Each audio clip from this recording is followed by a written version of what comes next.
look at and the analysis that they bring in, range of thinking that bears on research, and all of that would be a healthy development. Steve Leisman, CNBC. Every day it seems we look at the stock market, it goes up triple digits, the Dow Jones. To what extent are there concerns of the Federal Reserve about current market valuations, and do they now, or should they, do you think, if we keep going on the trajectory, should that animate monetary policy? Finally, maybe as a sign of what's been going on with valuations, this cryptocurrency called Bitcoin keeps going up every day. What is the policy of the Central Bank of the United States of the introduction, use, and incredible rise in popularity of Bitcoin? Okay, so let me start, Steve, with the stock market generally. I mean, of course, the stock market has gone up a great deal this year, and we have in recent months characterized the general level of asset valuations as elevated. What that reflects is simply the assessment that looking at price earnings ratios and comparable metrics for other assets other than equities, we see ratios that are at the high end of historical ranges, and so that's worth pointing out. But economists are not great at knowing what appropriate valuations are. We don't have a terrific record, and the fact that those valuations are high doesn't mean that they are necessarily overvalued. We are in I've mentioned this in my opening statement, and we've talked about this repeatedly, likely a low interest rate environment, lower than we've had in past decades, and if that turns out to be the case, that's a factor that supports higher valuations. We're enjoying solid economic growth with low inflation, and the risks in the global economy look more balanced than they have in many years.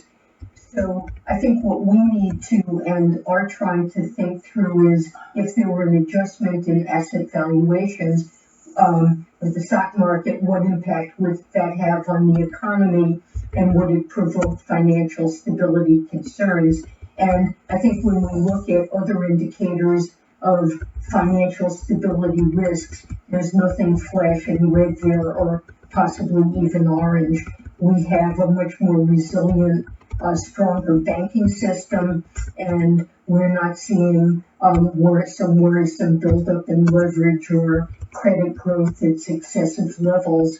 So,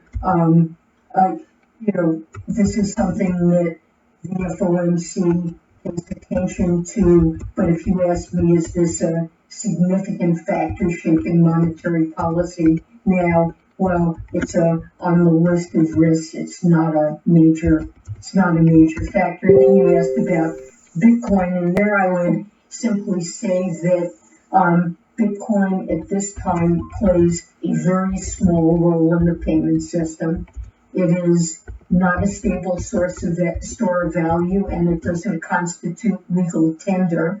It is a highly speculative asset, and the Fed doesn't really play any regulatory role with respect to Bitcoin, other than assuring that banking organizations that we do supervise are attentive that they're appropriately managing any interactions they have with participants in that market, and appropriately monitoring anti-money laundering, Bank Secrecy Act responsibilities that they have.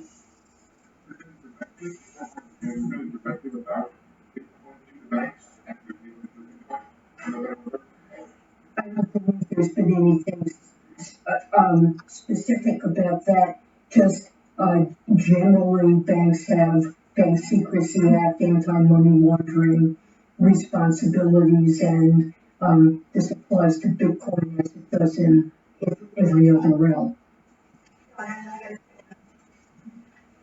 Hi, Chair Yellen. Donna Bornak with CNN. To return back to the prospective tax bill questions, in your view at all, is the Republican tax bill an ill-timed fiscal stimulus? And are you concerned at all it will wind up squandering the tools both the Congress and